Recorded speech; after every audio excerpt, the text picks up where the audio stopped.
Kita mau bahas yang asik-asik yang pasti gitu ya.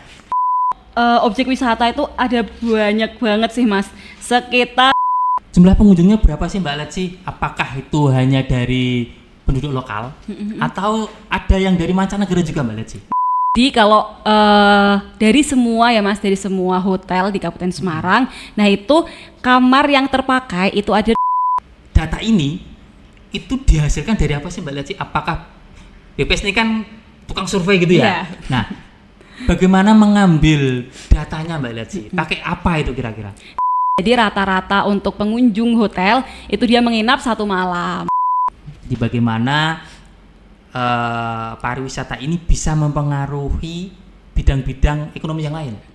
Halo, kita berjumpa kembali di acara bincang-bincang seputar statistik.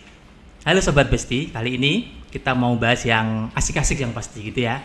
Dan di Kabupaten Semarang itu kalau Besti tahu gitu, banyak sekali tempat pariwisata yang selama ini itu menjadi favorit dari besti-besti ada di luar gitu kan. Untuk itu kita bahas lebih lanjut tentang keadaan pariwisata di Kabupaten Semarang bersama Ketua Tim Jasa Akomodasi. Di sini ada Mbak Letsi. Halo. Oke. Halo Mbak Letsi. Halo besti-besti semuanya. Kabarnya gimana Mbak, sehat? Alhamdulillah. Agak serak-serak sedikit gitu. Iya, agak flu mas. Oke. Demam dikit. Oke deh. Mbak Letsi kayak penyanyi dangdut ya? Bukan? Lesti mas. Oh itu Lesti. Oh gitu ya. Kirain sama saudaranya. Bukan. Baik. Untuk besti-besti sekalian yang ada di luar, ini kan barangkali bisa menjadi referensi begitu ya. Kalau kita mau healing kemana gitu. Nah ini di Kabupaten Semarang ini tempatnya ini besti semua ini. Di sana ada wisata buatan, gudangnya di Kabupaten Semarang. Wisata alam apalagi ya. Di Kabupaten Semarang itu alamnya sangat indah gitu kan ya. Ada lagi namanya wisata budaya. Nah, di wisata budaya ini juga ada namanya Candi Gedung Songo begitu kan. Terus kemudian banyak lagi nanti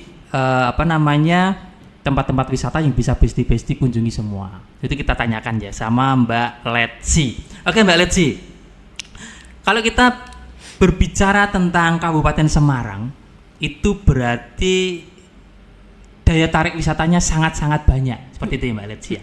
Nah, dari daya tarik wisata yang ada di Kabupaten Semarang, ini bisa diceritakan Mbak Letsi, daya tarik di Kabupaten Semarang ini, objek wisata yang menjadi favorit selama tahun ini itu mana saja Mbak Letsi? Bisa diceritakan Mbak Letsi? Oke, kalau Mas Pujo tadi kan udah nyinggol-nyinggol ya Mas ya. Ada wisata alam, kemudian wisata buatan, wisata budaya, juga ada wisata minat khusus. Nah kalau di antara keempat ini nih, paling favorit itu yang pertama Celosia Mas. Celosia? Dusun Semilir. Oh Dusun Semilir. Oke. Dusun Semilir itu yang ada di pinggir jalan raya itu ya? Oke. Betul. Yang di Kecamatan Bawen. Oh, yang di persimpangan jalan itu. Betul. Oke deh. Kira-kira itu Dusun Semilir ya? Padahal kita kalau nggak salah Dusun Semilir itu sekitar 4 tahun yang lalu ya, 5 tahun yang lalu. Oke, itu wisata buatan. Ya, wisata buatan. Oke. Berikutnya Mbak Letsi? Kalau yang kedua itu yang terbesar yaitu Taman Bunga Celosia di Bandungan, Mas. Taman Bunga Celosia. Yang isinya taman bunga, terus kemudian ada miniatur itu ya. Betul. Selain itu juga ada kayak wisata buatan gitu Mas, kayak misalnya yang itu loh. Apa? Iya, itu apa namanya itu? Mainan itu betul, ya. Betul, mainannya banyak banget ya di Celosia. Oke. Terus kemudian kalau yang wisata budaya Mbak Letsi, itu yang paling favorit mana Mbak Letsi? Wisata budaya itu paling favorit juga sama Mas, di Candi Gedong Songo di Bandungan juga. Candi sama Gedong kayak Celosia di Bandungan. Satu jalur itu berarti ya? Nah, Celosia di betul. bawah, terus kemudian nanti yang naik itu ada Candi Gedong Songo. Baik Mbak Letsi, itu terkait dengan tempat wisata, daya tarik wisata. Nah kalau kita melihat Mbak Letsi, memang kalau saya sering lewat gitu ya di Bawen gitu, memang di wisata Dusun Semilir itu sering macet seperti itu ya. Jumlah pengunjungnya berapa sih Mbak Letsi? Apakah itu hanya dari penduduk lokal atau ada yang dari mancanegara juga Mbak Leci? Nah, kalau untuk Dusun Semilir Mas, menurut data dari Dinas Pariwisata, nah itu ada 633.734 pengunjung dan semuanya itu pengunjung domestik. Oh, Jadi domestik nggak semua, nggak ada ada dari untuk manca ya? asing, nggak ada Mas. Oh, kalau kita bicara tentang yang paling favorit itu ya. Sebetulnya kalau kita melihat secara keseluruhan di Kabupaten Semarang, itu tempat wisatanya, objek wisata ada berapa sih Mbak jumlahnya Mbak? Kalau objek wisata itu ada banyak banget sih Mas, sekitar 50 lebih. 50 lebih? Iya. Oke, sekitar 50 lebih gitu ya. Nah, kalau kita ngomongin tentang objek wisata, tentunya juga tidak terlepas dari yang namanya hotel. Itu kan ya, ada hotel di sana, tempat penginapan gitu. Nah, karena itu satu paket ya, kita berwisata, healing seperti itu, kemudian kita menginap di penginapan gitu. Kalau boleh tahu nih Mbak Leci, jumlah penginapan yang ada di Kabupaten Semarang, gitu. Berarti di sana ada hotel bintang 1, bintang 2, bintang 3, bintang 4 gitu ya. Terus kemudian hotel non bintang ya. Dari itu semua totalnya berapa Mbak Leci? Kalau total ya Mas, itu ada per jenisnya aja ya. Ya, itu betul. Bintangnya ada 14 Mas di Kabupaten Semarang. Hotel bintang ada 14. Kemudian non bintangnya itu ada 198 dan pondok wisata ada 17. Oh, 198.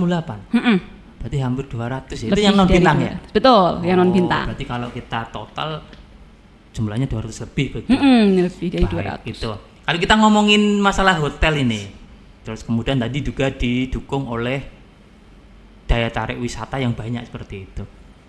Kalau kita melihat ini tingkat okupansi gitu kan ya, tingkat keterisian kamar hotelnya gitu, atau kalau tidak salah itu namanya tingkat penghunian kamar hotel, Betul. TPK gitu ya. Lah, berapa ini Mbak Leci di tahun 2024 ini? TPK-nya berapa ini hotel di Kabupaten Semarang? Nah, kalau untuk data tahun 2024 Mas, karena ini kan masih belum selesai ya, 2024. Nah, jadi untuk BPS itu sudah mengeluarkan yang data tahun 2023. 2023? Ya. Oke. Berapa Mbak Leci? Kalau 2023 itu ada 17,23%. 17,23%. Artinya apa nih Mbak Leci? Berarti kan tingkat penghunian kamar hotel itu sebesar 17,23%. Artinya apa Mbak Leci? Jadi kalau dari semua ya Mas, dari semua hotel di Kabupaten Semarang, nah itu kamar yang terpakai itu ada 17,23%. Jadi berarti selama setahun, kamar yang terisi di Kabupaten Semarang itu 17% ya? Ya, rata-rata tiap harinya 17,23%. Oh, nggak ada separuhnya berarti ya? Nggak ada seperlimanya. Seperempatnya malahan. nggak ada ya? Nggak ada. Nggak ada. Itu tadi tingkat okupansi, tingkat okupansi, tingkat penghunian kamar. Lah, sekarang kalau dari kamar itu ada lagi namanya, kalau tidak salah itu indikatornya adalah rata-rata lama menginap. RLM kalau nggak salah ya. RLM, betul. Nah, itu berapa Mbak Leci di tahun 2023? Nah, kalau di tahun 2023 RLM itu ada 1,04 malam Mas. Jadi rata-rata untuk pengunjung hotel itu dia menginap 1 malam. Hanya 1 malam aja? Iya, ya? 1 malam. Artinya dia hanya menginap 1 malam, tidak 2 malam gitu. Berarti kalau check-in hari ini, besoknya pulang gitu. Betul, ya? Check out gitu ya? Iya. Oh, gitu. Hanya 1 malam saja. 1 malam saja ya. Padahal kalau kita melihat di Kabupaten Semarang itu kan sebetulnya strategis ya. Di sana ada jalur Jogja. Betul. Dari Semarang gitu ya, Trans Jawa dari Semarang itu ke Jogja lewat Kabupaten Semarang. Ada tolnya di situ, exit tolnya. Terus kemudian ke Solo. Itu juga exit tolnya ada di Kabupaten Semarang. Artinya apa? Kalau kita melihat itu Kabupaten Semarang sebetulnya strategis sekali gitu loh. Betul. Jadi dengan tadi TPK itu hanya 17%, terus kemudian RLM hanya 1% gitu. Nah, berarti ini harus masih banyak sekali yang bisa digali ya Mbak Leci. Betul Mas. Okay. Tapi sebenarnya ya Mas, dengan Mas Pujo tadi kan ada tentang strategis, tentang tol gitu ya Mas ya. Nah, sebenarnya karena ada tol itu juga bisa mengurangi penghunian kamar Mas. Soalnya kan untuk wisatawan yang jauh, nah itu kan dengan cepat ya Mas ya. Misalnya pagi atau malam berangkat, habis itu pulang lagi. Nah, itu juga bisa mengurangi. Jadi tidak perlu Mas. menginap. Betul.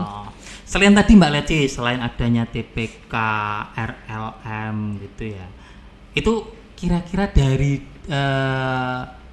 data ini itu dihasilkan dari apa sih Mbak Leci? Apakah BPS ini kan tukang survei gitu ya? Iya. Nah, bagaimana mengambil datanya Mbak Leci? Pakai apa itu kira-kira? Nah, kalau untuk tingkat penghunian kamar ya Mas, kayak tadi ya tingkat penghunian kamar, kemudian RLM, nah itu BPS ada survei tingkat hunian hotel bulanan atau VHTS Mas. Nah, jadi VHTS gitu ya? Jadi tiap bulan ya, ini bulanan, jadi tiap bulan petugas itu nanti ke hotel untuk menanyakan nih beberapa pertanyaan seperti harga kamar, kemudian jumlah kamarnya, kemudian kapasitas kamar, kemudian juga untuk kamar yang terisi tiap hari serta jumlah tamunya. Berarti tidak semua hotel ya itu ya? Enggak, itu Tidak survei semua Mas. survei. Ya, bukan sensus. Oke, tadi dari sejumlah 14 hotel bintang, terus kemudian ada sekitar 190 hotel non bintang seperti itu ya. Ini berapa persennya yang diambil untuk disurvei tiap bulan Mbak Leci? Nah, kalau dari jumlah tadi ya Mas ya, kalau untuk bintang itu kita take all Mas. Jadi kita Bintang sensus semua, 14 semua. 14 semuanya. Oke. Nah, untuk non bintang tadi kan ada 198. Nah, kita ngambil itu sekitar 85. Jadi non bintang plus pondok wisata dan akomodasi lain itu 85. Oke. Jadi itu sudah, kalau secara metodologi statistik itu sudah mewakili ya. Sudah mewakili. Berarti setiap bulan itu petugas statistik datang langsung ya? Betul. Datang langsung ke hotel-hotel. Datang langsung ke hotel. Datang langsung ke hotel-hotel begitu. Artinya ke hotel, terus kemudian wawancara ke petugas hotelnya, tanya gitu ya. Selama 1 bulan ini itu berapa yang terisi kamarnya gitu? Ya betul. Ada juga sebenarnya itu petugas ada beberapa metode ya Mas. Ada juga petugas yang datang ke hotel, kemudian dia lihat rekapan. Jadi kita bisa rekap sendiri. Ada juga yang kayak gitu. Ada juga yang dari hotel sudah mengisikan. Jadi per hari, misal 30 hari, berarti nanti untuk tanggal 1 sampai tanggal 31 lah atau 30 itu berapa per harinya untuk Oke. masuk dan keluar. Itu ya besti-besti ya. Jadi kalian yang ada di luar sana, jadi BPS itu sebagai penyedia data statistik itu ternyata tidak hanya data penduduk, tidak hanya data inflasi gitu. Data-data tentang pariwisata pun itu juga dihasilkan oleh BPS. Salah satunya tadi yang Mbak Leci sampaikan gitu ya. Jadi di sana ada data berapa banyak pengunjung di objek wisata, terus kemudian berapa banyak rata-rata lama menginap tamu hotel, terus kemudian ada juga tingkat okupansi kamar hotel, itu semuanya disediakan oleh BPS gitu. Ini datanya rilis itu setiap bulan atau setiap tahun Mbak Leci? Nah sebenarnya mulai tahun ini itu BPS ada rilis berita resmi statistik. Nah nanti sobat besti semuanya bisa cek di website BPS Kabupaten Semarang bagian produk kemudian berita resmi statistik. Itu tiap bulan? Tiap bulan. Setiap tanggal berapa Mbak Leci? Biasanya di pertengahan bulan Mas. Di pertengahan bulan itu berarti rilis ya? Berarti Ya. untuk tiap bulan misalkan tingkat penghunian kamar hotel bulan ini sekian berapa gitu? Enggak, jadi Apa? kalau misalnya nih Oktober ya Mas, Oktober kemarin tuh rilis di tanggal 15. Nah berarti itu data di Agustus, jadi lag-nya 2 bulan Mas. Lagnya 2 bulan. Ha-ha. Di sana informasinya apa saja Mbak? Informasinya itu ada tingkat penghunian kamar, kemudian rata-rata lama menginap, Rata-rata lama menginap. kemudian ada tingkat penghunian tempat tidur, sama tingkat penggunaan ganda kamar atau rata-rata tamu per kamar. Oh gitu. Berarti nanti juga ada indikator statistiknya ya. Jadi satu malam itu tempat tidurnya terisi berapa gitu? Betul. Ada juga ya? Ada. Oh gitu. Wah ini sangat lengkap sekali berarti. Itu besti-besti semuanya. Jadi kalau kita melihat di pariwisata ini itu sebetulnya kalau ada yang namanya wisatawan datang, itu akan menimbulkan multiplier effect kalau menurut saya Mbak Leci. Jadi bagaimana pariwisata ini bisa mempengaruhi bidang-bidang ekonomi yang lain. Misalnya kita bayangkan saja ini besti-besti yang dari luar ya. Ada wisatawan datang. Begitu wisatawan datang, dia naik kendaraan kan. Di situ transportasi. Berarti efeknya itu efek domino. Transportasinya jalan. Gitu kan. Kemudian wisatawan ini lapar kan, dari pagi sampai sore misalkan. Siang makan dia. Rumah makan gitu kan. Iya. Warung makan, penjual snack gitu kan, penjual gorengan. Nah, itu berputar itu tingkat ekonominya gitu kan. Terus kemudian dia kalau menginap tadi ya kan, dia menginap hotelnya juga akan tumbuh. Pekerja-pekerja hotel itu juga bekerja kan. Terus kemudian dari tadi misalnya saya menyebut makanan gitu kan, warung di sana. Warung butuh beras, berasnya dari petani. Lauknya misalkan telur, ya dari ternak ayam. Kalau misalkan dari dia lauknya ikan, dari peternakan perikanan tadi gitu. Nah, terus kemudian lagi dari ikan tadi ada nelayan juga bisa misalnya. Terus kemudian kalau dari petani tadi rice mill-nya, penggilingan padi juga semuanya ini akan bergerak gitu. Itu kalau menurut saya. Artinya gini, dari pemerintah Kabupaten Semarang harusnya bisa mengoptimalkan potensi yang ada gitu. Begitu ada wisatawan datang, semua sektor ekonomi akan bergerak. Itu nggak kira-kira Mbak Letsi? Iya betul Mas, betul. Oke gitu ya. Terus kemudian ada satu lagi nih Mbak Letsi. Kalau tadi dari multiplier efeknya. Nah harapannya nih, kalau saya nih harapannya ya, saya mungkin juga untuk teman-teman ya, besti-besti yang ada di Kabupaten Semarang ini. Dengan adanya wisatawan yang datang ini, harapannya adalah wisatawan ini datang ke Kabupaten Semarang bawa uang banyak gitu, misalkan 1 koper ya. Terus kemudian masuk di Kabupaten Semarang. Nanti yang dibawa pulang itu uangnya dihabiskan, kosongi kopernya gitu. Uangnya tinggal di Kabupaten Semarang semua gitu. Makanya itu akan menaikkan tingkat pendapatan asli daerah Kabupaten Semarang. Gitu kan Mbak Letsi kan? Betul Mas. Nah, Betul. artinya ini potensi yang ada di sektor pariwisata Kabupaten Semarang ini harusnya bisa Maksimalkan ya Mas ya. dikembangkan lagi gitu ya, dioptimalkan oleh pemerintah Kabupaten Semarang. Kira-kira ada yang disampaikan lagi Mbak Letsi terkait dengan pariwisata ini, hotel tadi, pariwisata tadi, ada nggak kira-kira? Cukup sih Mas kayaknya. Udah banyak sekali informasi yang kita bagiin ke besti-besti di luar ya. Oke, kalau gitu besti-besti semuanya itu tadi ya, kita mengulik lebih dalam terkait dengan keadaan pariwisata di Kabupaten Semarang dengan Mbak Letsi ini, adiknya Mbak Lesti. Bukan ya? Oh bukan ya. Itu ya. Beda. Jadi terkait dengan daya tarik wisata, objek wisata, terus kemudian juga tadi sudah disampaikan oleh Mbak Letsi tentang penghunian kamar hotel gitu ya, tingkat penghunian kamar hotel di jasa akomodasi seperti itu. Semoga ini bisa menjadi referensi bagi besti-besti yang dari luar.